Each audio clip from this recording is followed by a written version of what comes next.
Hello दोस्तों, मेरा नाम है अभिषेक गुजर और मैं स्वागत करता हूं आपका मैथ जीरो से में। और जीरो से ही सीख के जाओगे। देखो जरा इधर, कल की अगर बात करें, कल हमने एचसीएफ एलसीएम बहुत अच्छे से समझा दिया है। जिसने नहीं देखा है पहले एक बार उस वीडियो को देख के आओ, उसके बाद इस वीडियो को देखना। उसमें हमने क्वेश्चन नंबर 1 तुम्हारा कर लिया है, क्लास 10th का मैथ का। ठीक है, क्लास 10th का मैथ पढ़ा रहा हूं मैं और एक्सरसाइज 1.1।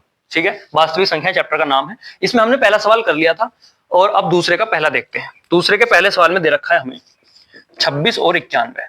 इनका हमें क्या करना है, एचसीएफ और एलसीएम ज्ञात करना है और बताना है कि दो संख्याओं का जो गुणनफल है, ये एक फॉर्मूला है बेटे, दो संख्याओं का गुणनफल, ठीक है, बराबर होता है एचसीएफ गुणा एलसीएम के, बराबर होता है एचसीएफ गुणा एलसीएम के।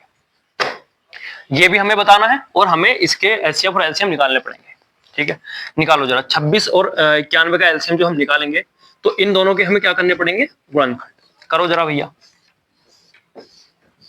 देखो जिससे गुणनखंड नहीं आती इधर देख लो। 26 क्या है, सम संख्या है, 2 से कटेगी, काटो जरा। 2 से 2 को काटेंगे तो 2 ही का ना 2, 2 से 6 को काटेंगे तो 2 तिया 6। अब 13 एक अभाज्य संख्या, 13 ही का ना 13। 91 को काटो, 13 सत्ते 91 और 7 ही का ना 7। सबको पता है 91 13 के पाड़े में आते हैं, 13 सत्ते 91। ठीक है, इतनी बात समझ में आई। तो इन दोनों के जो गुणनखंड है वो क्या आ गए, 26 के गुणनखंड हो गए 2 गुणा 13, और अगर 91 की बात करेंगे तो 91 के हो गए 13 गुणा 7। ये अगर हम इसका एचसीएफ निकालेंगे तो क्या आएगा, देखो एचसीएफ जो है वह संख्या है या वह गुणनखंड है जो दोनों में कॉमन हो। अगर तुम इधर देखोगे इधर भी 13 है, इधर देखोगे इधर भी 13 है, तो एचसीएफ में आ जाएगा 13। एलसीएम में क्या आएगा, जो बच गया, क्या बच गया, इधर से 2 बच गया, इधर 7 बच गया, और जो कॉमन है वो भी, जो कॉमन गुणनखंड है वो ऐसे ही एक बार लिखेंगे, जो बच गया, इधर से 2 बच गया, इधर से 7, इधर से 2, इधर से 7, तो इसको भी हम काय में लिख लेंगे, गुणा में। तो हमारा जो एलसीएम है वो कितना जाएगा, गुणा कर लो। इसकी करेंगे, देखो 7 दूनी 14, गुणा करने का तरीका बताऊं, 13 गुणा 14, 7 दूनी 14 होते हैं। अब इसमें क्या करना है, 13 की अगर मैं 13 से गुणा करता तो 169 आता। 169 आता कि नहीं आता, बताओ सब बच्चे बताओ। 13 का वर्ग कितना होता है, 169 आता कि नहीं आता। अब है क्या 14, तो 14 और प्लस कर दो, तो 9 4 13, 13 का 3 एक हासिल, 6 और 1 7 और 1 8, और 1 का 1।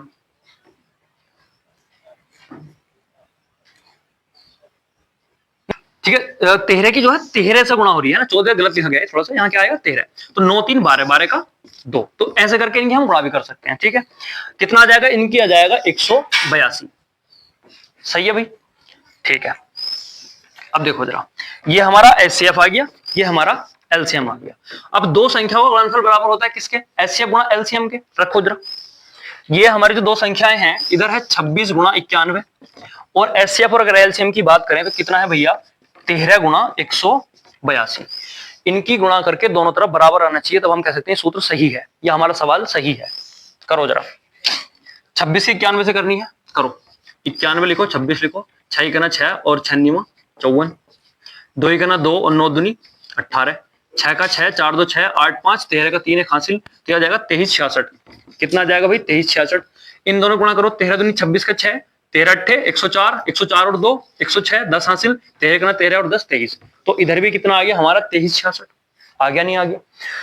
तो इससे हमें क्या पता चला कि अगर हम जिन संख्याओं का एलसीएम निकाल रहे हैं, एचसीएफ निकाल रहे हैं, उन दोनों संख्याओं की गुणा कर दें और उनके एचसीएफ और एलसीएम की गुणा कर दें, तो हमारे पास जो है दोनों संख्याएं बराबर आएंगी। ठीक है, अब देखो इस सूत्र का यूज कहां होता है, इस सूत्र का यूज ऐसे हो जाता है, जैसे तुमसे मैं कहूं दो संख्याएं हैं, मैं छोटी संख्या ले लेता हूं, दो संख्याएं हैं 8 और 10, जिनका जो एचसीएफ है, दो संख्याएं हैं 8 और 10, इनका जो एचसीएफ है वो है तुम्हारा 2 3 2। ठीक है, इनका जो एचसीएफ है 2 है, तो बताओ एलसीएम कितना होगा। तो तुम्हें बेटे एलसीएम निकालने की जरूरत नहीं पड़ेगी, तुम इस फॉर्मूले से बता सकते हो। तुम्हें पता है दो संख्याओं का गुणनफल बराबर होता है एचसीएफ गुणा एलसीएम के।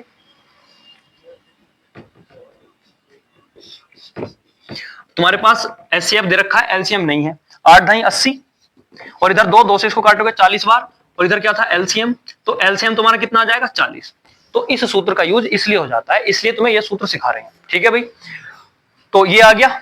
अब चलते हैं दूसरा सवाल तुम अपने आप करोगे, हल्का सवाल है। अब हम कराते हैं तीसरा सवाल इसी का। देखो दूसरे का तीसरा सवाल देखो, दूसरे के अगर तीसरे सवाल की बात करें तो दे रखा है 336 और 54, यही तो दे रखा है भाई।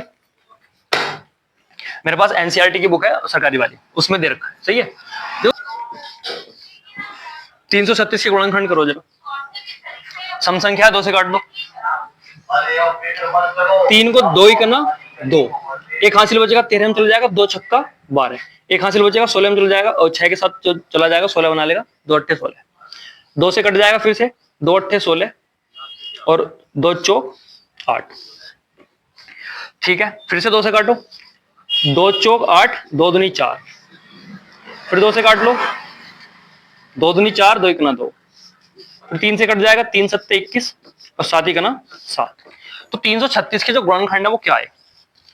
336 के अगर तुम गुणनखंड देखोगे तो वो आए 1 2 3 4 बार 2 है, फिर 3 है और फिर 7 है। ऐसी 54 के गुणनखंड करो कोई भी जरा, करो जरा बैठ के जल्दी। 2 से काटो इसको, 5 को काटेंगे तो 2 दूनी 4, एक बचेगा 14 में चला जाएगा, 2 सत्ते 14, 3 से काटेंगे 3 नम 27, 3 से 3 तिया 9, 3 ही करना 3। तो अब अगर हम देखें तो 54 के जो गुणनखंड है वो क्या आ गया भाई? 2 गुणा 3 गुणा 3। ठीक है, अब इनका हमें एचसीएफ और एलसीएम निकालना है। इसका हमें बताना है एचसीएफ और एलसीएम। एचसीएफ वह संख्या है जो दोनों गुणनखंडों में कॉमन हो। देखो इधर अगर तुम ध्यान से देखोगे तो यहां भी 2 दिख रहा है, यहां भी 2 है, यहां एक 3 है, यहां भी एक 3 है, उसके अलावा कुछ भी कॉमन नहीं है। ठीक है, तो इसके गुणनखंड में क्या आ जाएगा? 2 गुणा 3, तो ये आ जाएगा हमारा भैया 6। एलसीएम में क्या आएगा? जो हमारा एचसीएफ है वो ऐसे का ऐसे ही, या कॉमन गुणनखंड ऐसे ही, उसके बाद जो जो बच गया, क्या क्या बच गया देखो, इधर से 3 बार 2 बच गया और इधर से क्या बच गया? 2 बार 3, तो उसको हम ऐसे ही लिख लेंगे। ठीक है, ये सारा किस में जाएगा? हमारा एलसीएम। करो जरा इनकी गुणा करनी भी देखो, ये देखो इधर से अभी हमारा 7 और बच गया, 7 को लिखो। अगर सही से देखोगे तो यहां तुम्हारा जो है 6, ये गुणनखंड है, अगर इनकी गुणा करोगे तो बहुत लंबी बैठेगी, लेकिन आराम से करो। देखो 6 सत्ते 42, तो पहला गुणनखंड 42 हो गया। अब इन सब की गुणा करो जरा, 2 दूनी 4, 4 दूनी 8, तो यहां से 8 आ गया, 3 तिया 9, यहां से 9 आ गया, 9 अट्ठे 72, तो यहां से क्या आ गया? 72। अब हमें सिर्फ इन दोनों की गुणा करनी पड़ेगी, पहले लंबी करनी पड़ती। 42 की और 72 की गुणा करो जरा, 2 दूनी 4, 7 दूनी 14, 4 दूनी 8, 7 चौक 28, 4 8 4 12, 8 और 1 9 10 और 3, कितना आ जाएगा भैया? 3024। कितना आ जाएगा भाई? 3024। क्या आ गया इनका? एलसीएम। अब क्या करोगे इसके बाद? इसके बाद तुम करोगे कि दोनों संख्याओं का गुणनफल, ठीक है, दोनों संख्याओं का गुणनफल बराबर होगा एचसीएफ गुणा एलसीएम के। दोनों संख्या क्या थी? 336 और दूसरी क्या थी? 54। एचसीएफ और एलसीएम क्या क्या आए हैं बताओ? 6 और 3024, तो करो 6 गुणा 3024। अब इनकी गुणा करोगे, करो जरा 336 की 54 से। 336 की गुणा करनी है हमें 54 से। 6 चौक 24 का 4, 2 हासिल, 4 तिया 12 और 2 14 का 4, 1 हासिल, 4 तिया 12 और 1 13। ठीक है, 5 से काटो, 5 छंग 30 का 0, 3 हासिल, 5 तिया 15, 3 18 का 8, 1 हासिल, 5 तिया 15 और 1 16, 4 4 8 3 11, 11 का 1, 1 हासिल, 6 और 1 7 और 1 8 और 1, तो 18 144 हो जाएगी इनकी गुणा। अगर इनकी गुणा करोगे तो कितनी आएगी? 6 चौक 24 का 4, 2 हासिल, 6 दूनी 12, 2 14 का 4, 1 हासिल, 6 से 0 करोगे तो 1 आ जाएगा, 6 तिया 18। तुम देख रहे होगे यहाँ दोनों संख्याएं क्या आ गई? बराबर। यही हमारा फॉर्मूला बताता है, अगर हम जिन संख्याओं का एचसीएफ और एलसीएम निकाल रहे हैं उनकी गुणा कर दें और उनके एचसीएफ और एलसीएम की गुणा कर दें तो वो बराबर आएगा। ठीक है भाई, इतनी बात समझ में आई। इसके बाद हम कराते हैं क्वेश्चन नंबर 3। एक होमवर्क में दिया है क्वेश्चन नंबर दूसरे का दूसरा, ठीक है, उसका आंसर कल कमेंट में बता देना। और अगर क्लास अच्छी लगे तो देख के लाइक करके जाना, बिना लाइक करे कोई नहीं जाएगा। ठीक है भाई, चलो अब अगला सवाल देखते हैं। तो अब देखते हैं हम क्वेश्चन नंबर 3 क्या दे रखा है इसमें। तीसरे का पहला देखो, क्वेश्चन नंबर 3 में दे रखा है तुम्हें 12, 15 और 21।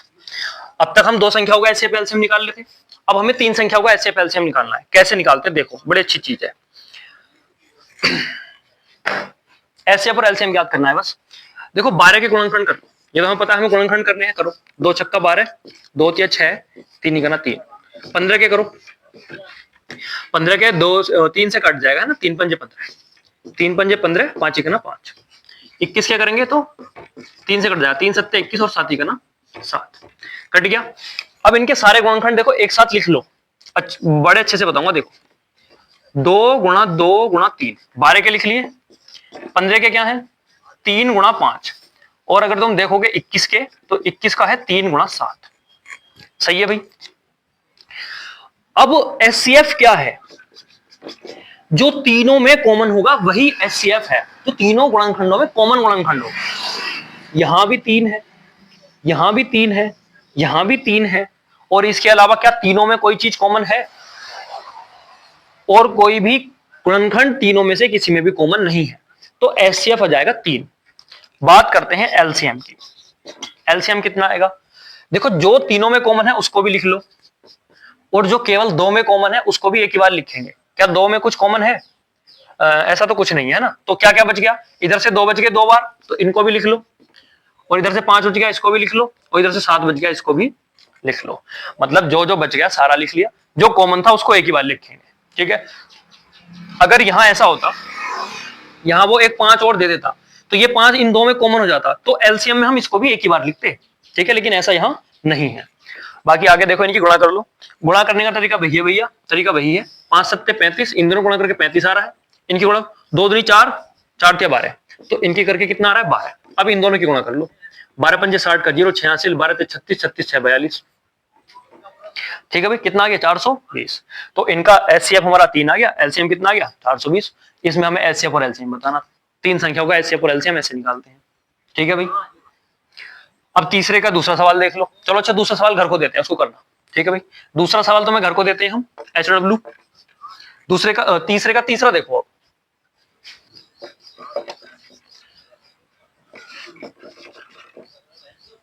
8 9 और 25, तीन संख्याएं दे रखी हमें 8 9 और 25। इनका क्या बताना है हमें? एचसीएफ और एलसीएम। गुणनखंड करने कर लो। 8 के करेंगे 2 चौक 8, 2 दूनी 4 और 2 इकना 2। 9 के करेंगे तो किससे चला जाएगा 3 तिया 9, 3 इकना 3। 25 के करेंगे तो किससे चला जाएगा भाई 5 से, 5 पंजे 25, 5 इकना 5। ठीक है। एचसीएफ देखो जरा क्या आएगा। पहले इनके गुणनखंड एक साथ लिखो जरा। 8 के गुणनखंड लिखोगे तो 2 गुणा 2 गुणा 2। अगर तुम 9 के लिखोगे तो क्या आ जाएंगे 3 गुणा 3। और अगर तुम 25 के लिखोगे तो क्या आ जाएंगे भाई 5 गुणा 5। अब एक बात बताओ, एचसीएफ मैंने क्या बताया था, जो तीनों गुणनखंडों में कॉमन हो। क्या इनमें तुम्हें कुछ भी कॉमन दिख रहा है? कोई सा भी एक गुणनखंड है जो तीनों जगह हो? ऐसा नहीं है। तो ऐसे टाइम पे हमारा एचसीएफ कितना हो जाएगा 1, क्योंकि एक तो किसी की भी गुणा में लिख लो, क्या कोई फर्क पड़ेगा? तो अब ये कॉमन हो गया। सही है। तो इसका एचसीएफ कितना आ गया 1। अगर इसके एलसीएम की बात करें तो इसका जो एलसीएम है वो कितना आएगा?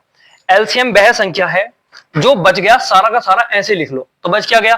ये तीनों ही संख्याएं बच गई, कुछ भी कॉमन नहीं था। तो इन तीनों संख्याओं की गुणा ही हमारा क्या आना है? एलसीएम आना है। करो गुणा जरा। अब देखो 8 गुणा 25 का पारा सबका होगा 25 नीमा 225। अब इसकी 8 से गुणा कर लो। 8 पंजे 40 का 0, 4 हासिल, 8 दूनी 16, 4 20 का 0, 2 हासिल, और 8 दूनी 16, 16 और 2 18। तो इसका जो एलसीएम है वो कितना आ जाएगा 1800।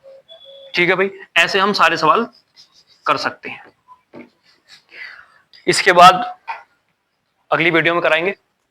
यहां तक अगर किसी को समझ में आया हो तो कमेंट में जरूर बताना, जिसको आया हो वो भी बताना, लाइक करके जाना। बेसिक से सिखा रहा हूं एकदम, जिसको कुछ भी नहीं आता वो भी मैथ सीख जाएगा। मैथ का जो डर है वो गायब हो जाएगा। 3 महीने 4 महीने तुम्हारे पास हैं, तैयारी कर लो सही से। जो अब तक देखो नहीं पढ़ा है, अब से पढ़ना शुरू कर दो। इतना टाइम तुम्हारे पास नहीं रहा है कि तुम अब भी ढील करो। अगर पूरे साल नहीं पढ़े हो तो अब तो तुम्हें दुगनी तिगनी मेहनत करनी पड़ेगी।